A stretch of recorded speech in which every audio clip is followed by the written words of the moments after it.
Hey, I'm Tanya. I'm Robert. And we are going to give you some suggestions that we have discovered on our trip in Kauai. So we want to help you if you are planning a vacation to Kauai. Number one, if you are a light sleeper, you better bring headphones because the roosters are everywhere and they make noise starting around 2 a.m. and they will wake you up, and they're everywhere on the island. And it doesn't matter where you are staying, you're going to hear roosters in the morning. They'll be on your hikes, they'll be on the beach, they're at Foodland. They're the parking lot. Number two, when you're going hiking, bring trekking poles. If you're planning on a hike, trekking poles are a necessity, or pick up some wooden sticks along the way. Definitely have them with you. It can get really muddy. They come in very handy. But usually a lot of these hikes, people will leave walking sticks at the beginning of the trail, so make sure you pick it up. Even if it's dry at the beginning, you're probably gonna run into mud. Number three, you will be driving a lot in Kauai, so you probably already know to rent a car, but you're gonna probably spend at least an hour, hour and a half on the road. So here is my suggestion for you. Try to stay in the south or east part of the island, Lihue or Poipu Beach, somewhere around there, and then plan your excursions around that area so you're not driving an hour and a half to get to your 7 a.m. excursion because you're going to be waking up super early. And then if you want to spend some time in the North Shore, book an Airbnb or a hotel or something like that near Princeville or Hanalei, and then do all of your north area excursions so that you're not driving around. But if you want to stay in one area, just know that you're going to be driving a lot. Number four, the Kalalau hike. You got to make a reservation because they only take a certain amount of people into the national park daily. If you want to do the Kalalau trail, which I highly recommend, first of all, you need a permit if you're going to do the full thing, which you're going to be camping overnight. But you do need reservations if you're even going to do the day hike. I was going to have him drop me off, even though I bought a pass for the shuttle.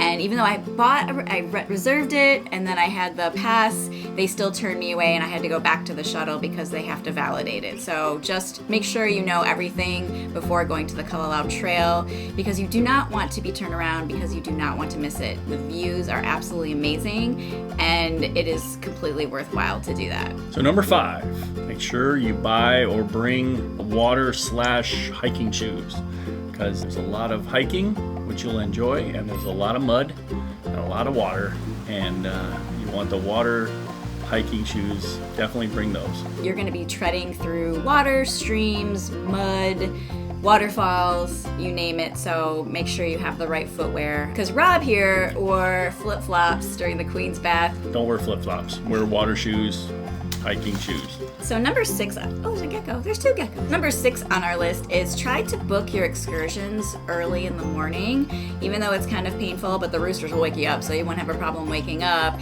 is that you kind of beat the crowd. So we did the Wailua River kayaking to a secret waterfall excursion, and we pretty much beat all of the crowds. And as we were leaving, I mean, the hordes of crowds were starting to come in. So we had the river to ourselves. It was peaceful. It kind of sucks to get up that early, but I would say the weather starts to get a little bit unpredictable as the afternoon kind of rolls in. Kauai is definitely an outdoor island, and just enjoy it. It's not a late night island, not late night partying activities, but get up early, do the morning excursions. Number 7 is leave free time to enjoy the island. If you decide you want to go down and hang out on the beach, you have the whole afternoon free if you do your morning excursion. So yes, definitely leave some free time and be spontaneous. Enjoy it. Yeah, so we did a Wailua River kayaking. We met a couple there, and they invited us to go have a beer with them. We sat out on the beach, we drank. They invited us back to watch a sunset on this other beach, and then we used their hot tub because we don't have one where we were staying, so we used their hot tub, and they had drinks. So basically, if you do back-to-back excursions, you're going to be stressed about time because you're going to have to drive there. So basically, don't overbook your trip. Maybe plan like one major thing in the day and then leave yourself open to just playing around, because there's plenty of beaches you could just stop at, or restaurants, or to have a drink or enjoy a sunset. So you want to make sure you leave a little bit of free time for yourself.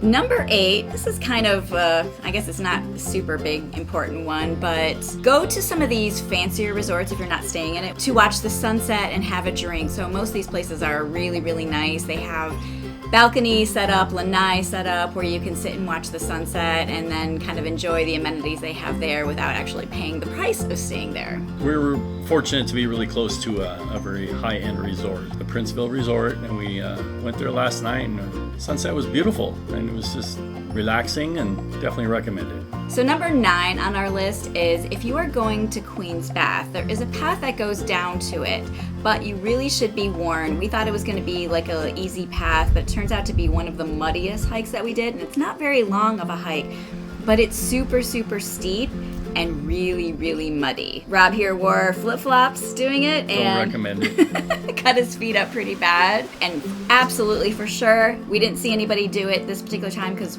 locals even told us we shouldn't even have gone down to watch it. But don't go in Queen's Bath. If you're not from here and do not have experience from it, it's just a really, really bad idea.